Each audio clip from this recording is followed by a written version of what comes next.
Hi France price Lord எல்லாம் எப்படி இருக்கீங்க? நல்லா இருக்கீங்களா? ஓகே ஃப்ரான்ஸ், இன்னைக்கு ஒரு எச்சரிக்கையின் செய்தி உங்க கூட நான் பகிர்ந்து கொள்ள விரும்புகிறேன் ஃப்ரான்ஸ். என் வாழ்க்கையில் நடந்த ஒரு சம்பவம். அநேகர் இதனால் பாதிக்கப்பட்டிருக்காங்க. அதனால் ஃப்ரெண்ட்ஸ், இது எச்சரிக்கையின் செய்தி என்ற தலைப்பில் இந்த ஒரு கொஞ்சம் தாட்ஸ் கூட ஷேர் பண்ண விரும்புகிறேன் ஃப்ரெண்ட்ஸ். இது பொய்யல்ல, இது 100 உண்மை. அதாவது இந்த செய்தி யாருக்கும் ஒவ்வொரு கிறிஸ்தவர்கள் ஒவ்வொருக்காக இந்த செய்தியை நான் பதிவிட போகிறேன் ஃப்ரெண்ட்ஸ். ஓகே ஃப்ரெண்ட்ஸ், இதை தவறாமல் பாருங்கள். ஓகே ஃப்ரெண்ட்ஸ், என்ன விஷயம்னா ஃப்ரெண்ட்ஸ், எனக்கு கரெக்டாக இப்போது நான் காலேஜ் படிக்கும்போது ஃப்ரெண்ட்ஸ், கரெக்டாக ஒரு 20 வயசு இருக்கும். 20 வயசு இருக்கும்போது பார்த்தீங்கன்னா பிஎஸ்சி கெமிஸ்ட்ரி நான் படித்ததில் அது கடைசி செமஸ்டர் 5 செமஸ்டர் முடிச்சாச்சு. லாஸ்ட் செமஸ்டருக்கு முன்னாடி பார்த்தீங்கன்னா நான் 9th படிக்கும்போது சர்ச்சுக்கு போக ஆரம்பித்தேன் ஃப்ரெண்ட்ஸ். அந்த லாஸ்ட் செமஸ்டர் முடிக்க போகிறதுக்கு முன்னாடி என்னாச்சுன்னா, அதுக்கு முன்னாடி பார்த்தீங்கன்னா நல்லா ஒரு சர்ச்சுக்கு தொடர்ந்து போயின்னு செம ஜாலியாக இருக்கும். சர்ச்சுக்கு போய்க்கின்னு பாட்டு பாடிக்கின்னு கடவுளை ஆராதிச்சுக்கின்னு நல்லா சந்தோஷமாக இருந்தது. கிட்டத்தட்ட 9th படித்துலேருந்து 12th படிக்கிற வரையும் சர்ச்சுக்கு போயிட்டுருக்கேன். அந்த டைமில் பார்த்தீங்கன்னா அந்த காலேஜ் ஒரு 20 வயசு இருக்கும்போது பார்த்தீங்கன்னா 4 மாவடி தெரியும் உங்களுக்கு. பேர் சொல்ல விரும்புகிற ஃப்ரெண்ட்ஸ். 4 மாவடிலேருந்து ஒரு ஃபாதர் இருக்கிறார், பெரிய ஒரு போதகரும் வந்திருக்காரு, உங்களுக்கு எல்லாம் தெரியும். நான் ஏன் பேர் சொல்ல விரும்பலன்னா ஃப்ரெண்ட்ஸ், காரணம் என்னென்னா, அவங்க மனம் திரும்பி ஒரு காலகட்டத்தில் மனம் திரும்பி வந்துட்டாங்கன்னா ரொம்ப சந்தோஷம் தான் ஃப்ரெண்ட்ஸ். அதனால் அவங்க மனம் திரும்பணும்னு சொல்லிட்டு தான் நான் அவங்க பேரில் சொல்ல விரும்பலை. அந்த 4 மாவட்டியில் அந்த அந்த போதகர் என்ன பண்ணார்னா, நீ அனுப்பப்பட்டிருக்கிறாய், நீ அநேக தேசங்களுக்கு ஃப்ளைட்டில் போயிட்டு ஓய்வு செய்வாய், நீ பெரிய தீர்க்கதரிசி, நீ பெரிய அப்போஸ்தலன் அப்படின்னு சொல்லி ஆசை வார்த்தை காட்டி அதுமாரி பேசும்போது, நீ தரிசனம் காண்பாய், நீ பெரிய தீர்க்கதரிசி அப்படி இப்படின்னு நல்லா நிறைய வார்த்தைகள் பேசுவோம். அப்போ எனக்கு குழந்தை ஃப்ரெண்ட்ஸ், அப்போ எனக்கு ஆவிக்கிற வகையில் குழந்தை, எனக்கு எந்த அனுபவம் இல்லை. நான் கேட்டோடனே எங்கன்னாச்சு, நானும் அப்படி அந்த ஆசை வார்த்தைகள் அந்த ஆசை வார்த்தை கேட்ட உடனேயும் நானும் பெரிய தீர்க்கதரிசி, நானும் பல நாட்டுக்கு என்ன பண்ணுவேன், போயிட்டு சுவிசேஷம் சொல்லுவேன், நானும் பெரிய தரிசனம் காணுவேன், சொப்பனெலாம் காணுவேன் அப்படின்னு சொல்லிட்டு பெரிய எனக்குள்ள ஒரு தாட்ஸ் அது மாதிரி வந்ததுனால ஃப்ரெண்ட்ஸ், அந்த கரெக்டாக 20 வயசில் பார்த்தீங்கன்னா அந்த தாட்ஸ் அதிகமாக அந்த ஆசை வார்த்தை கேட்டு அதிகமாக கடைசி 20 வயசில் அந்த லாஸ்ட் செமஸ்டர் அட்டன் பண்ண முடியாமல் போயிடுச்சு ஃப்ரெண்ட்ஸ். உடம்பு சரியாமல் போயிட்டு ரொம்ப அந்த அப்போ பார்த்தீங்கன்னா, அப்போ நடந்த விஷயம் கூட ஷேர் பண்ணுறேன் ஃப்ரெண்ட்ஸ். நிறைய பேர் பார்த்தீங்கன்னா அந்த டைம் நல்லா சவுண்டு அந்நிய பாஷை பேசுவேன். அந்நிய பாஷை அது இருக்குதோ இல்லையா அதை பற்றி நான் பேச விரும்பல. நான் அந்த வயசு 20 வயசு சவுண்டு அந்நிய பாஷை பேசுவேன்.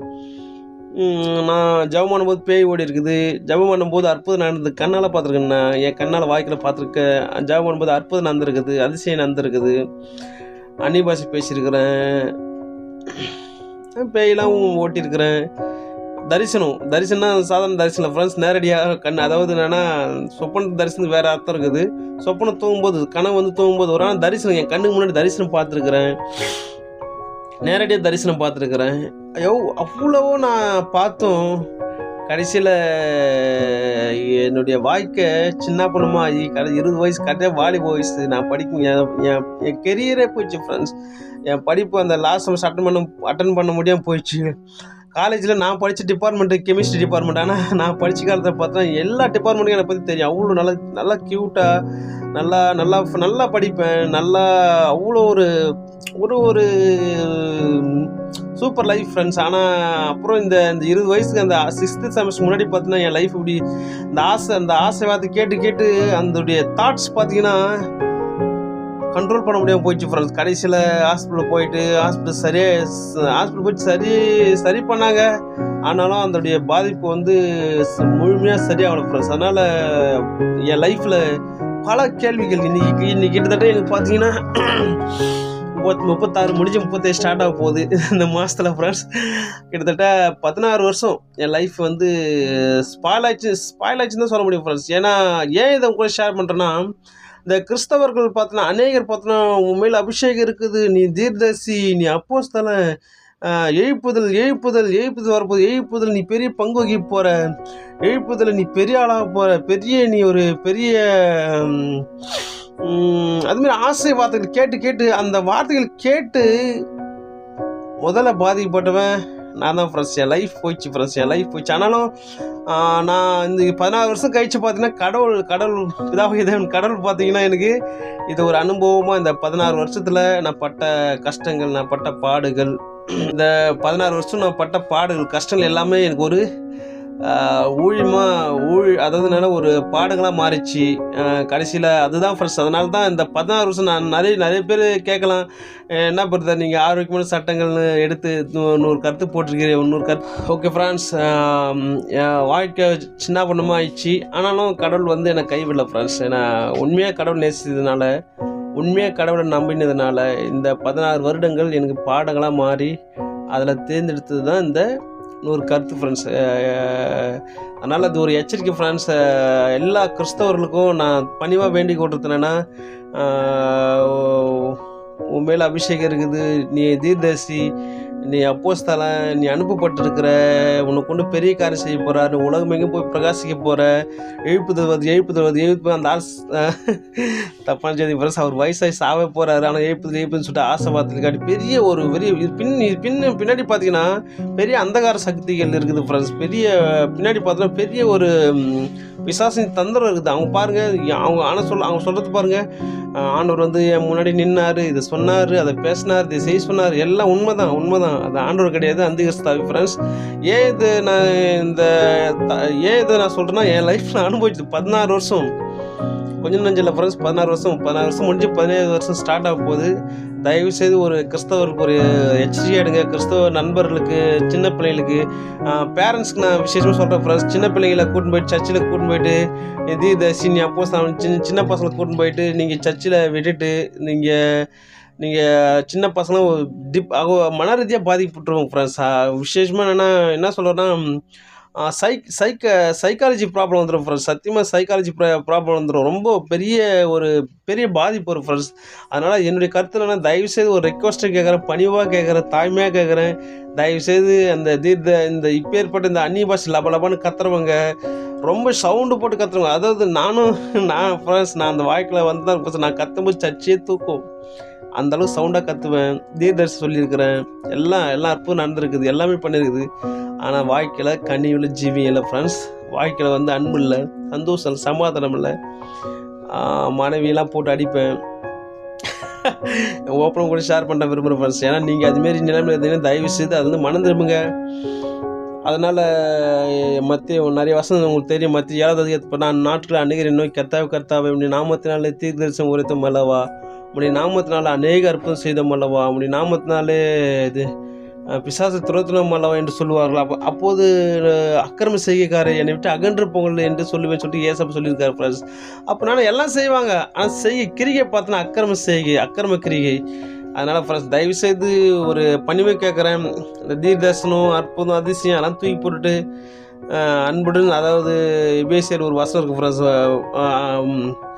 காற்றை போல் அலசடிகிற, அதாவது உபதேசத்தினால் காற்றை போல் அந்த உபதேசத்தில் அலசைப்படாமல் சத்தியத்தை கை கொண்டு தலையாக கிறிஸ்துவுக்குள் நீங்கள் என்ன பண்ண கிறிஸ்துவுக்கு கீழ்ப்படிந்து சத்தியத்தை கை கொண்டு அன்பாக வாழுங்க அப்படின்னு சொல்லிட்டு பவுல் எபேசியர் ஒரு வசனம் சொல்கிறார் ஃப்ரெண்ட்ஸ். அதனால் என் தாட்ஸ்னா ஃப்ரெண்ட்ஸ், தயவுசெய்து ஒரு எச்சரிக்கை செய்தி, தயவுசெய்து இதை புரிஞ்சுக்கிங்க. இன்னமும் அந்த செய்தியும் கேட்டு நீங்கள் போய்ட்டு தீர்க்கதரிசனம், அற்புதம், அதிசயம், எழுப்புதல் போனீங்கன்னா நீங்கள் டிப்ரெஷனில் மாட்டி நிறைய பேர் உங்கள் லைஃபே ஸ்பாயில் ஆகும். இது ஒரு பெரிய ஸ்பாயில் ஆகிடும், உங்கள் ஜீவனுக்கு அது ஆபத்தாகும் ஃப்ரெண்ட்ஸ். அதனால் தயவுசெய்து பணிவாக கேட்குறேன், திருப்பி கேட்குறேன், தயவுசெய்து அப்பேற்பட்ட சர்ச்சுக்கு போகாதீங்க. அப்பேற்பட்ட சர்ச்சுக்கு அப்பேற்பட்ட நல்லா அந்நியம் பஸ் பேசுவாங்க, நல்லா பவராக இருப்பாங்க. அவங்களுக்கு ஈஸியாக கண்டுபிடிக்கலாம் ஃப்ரெண்ட்ஸ். எப்படின்னா நல்லா கத்தி பிரசங்கம் பண்ணுவாங்க, கத்தி பேசுவாங்க, நல்லா அப்படியே அபிஷேகம் சொல்லுவாங்க. கடைசியில் பார்த்தோன்னா அதனுடைய முடிவு ரொம்ப கொடுமையாக இருக்கிற ஃப்ரெண்ட்ஸ். அதனால் தயவுசெய்து நான் அனுபவ ரீதியாக பார்த்துருக்குறேன். அதனால் தயவுசெய்து மறந்துடுங்க ஃப்ரெண்ட்ஸ். அவங்கள விட்டு விலகுங்க. அப்பேற்பட்ட உபதேசங்களை கேட்காதீங்க. டிப்ரெஷன், சைக்காலஜி ப்ராப்ளம் வந்துடும், பெரிய ப்ராப்ளம் வரும், உயிரே போயிடும்.